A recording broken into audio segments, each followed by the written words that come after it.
தேவனுடைய செய்கைனா என்ன அப்படின்னு நம்ம சில காரியங்களை அப்படி பார்க்க போகிற தேவனுடைய செய்கையா இருக்கிறான். அடுத்த வசனம் சொல்கிறது, அவைகளில் நாம் நடக்கும்படி அவர் முன்னதாக அவைகளை ஆயத்தம் பண்ணி இருக்கிறார். அப்படின்னா தேவனுடைய செய்கையை நம்ம வெளிப்படுத்தும்படி நம்ம இந்த பூமியில பிறப்பதற்கு முன்பாகவே கர்த்தர் எல்லாத்தையும் ஆயத்தம் பண்ணி வைத்தார். அவன் நல்ல கைகளை தட்டி கர்த்தருடைய நாமத்தை நல்ல மகிமைப்படுத்துங்க பார்க்கலாம். இந்த பூமியில நாம் பிறப்பதற்கு முன்பாகவே நற்கிரியைகளை செய்வதற்காக தான் இயேசு நம்மளை பிரித்தெடுத்திருக்கிறார். அல்லேலூயா.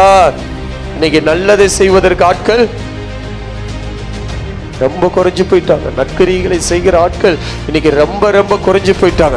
அதுவும் தேவனுடைய செய்யா இருக்கிற ஜனங்க இன்னைக்கு மிக மிக குறைஞ்சு போயிட்டாங்க. உங்களை பார்த்து இயேசுவின் நாமத்தினால் சொல்கிற, இது வரைக்கும் நீங்க எந்த செய்கையா இருந்தீங்கன்னு எனக்கு தெரியாது, எந்த செய்கையை வெளிப்படுத்தினீங்க எனக்கு தெரியாது. ஆனா இயேசுவின் நாமத்தினால் சொல்கிற, இந்த 7ஆம் தேதி 6வது மாதம் முதல் கொண்டு கர்த்தர் உங்களுக்கு சொல்கிறார், இந்நாளில் இருந்து ஒரு தேவனுடைய செய்கை உங்களுக்கு இயேசுவின் நாமத்தினால் அது உங்க மேல இறங்கி வருவதாக, அது உங்க மேல இறங்கி வருவதாக.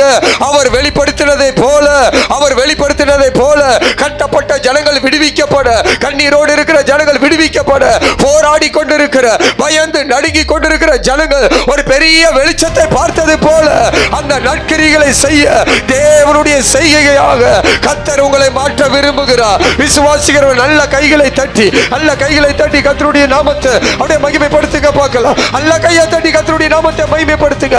இதுவரைக்கும் நீ வேற செய்கையா இருந்திருக்கலாம், வேண்டாத காரியங்களை செய்து கொண்டிருக்கலாம், வேண்டாத காரியங்களை பேசிக் கொண்டிருக்கலாம், வேண்டாத காரியங்களை சிந்தித்துக் கொண்டிருக்கலாம்.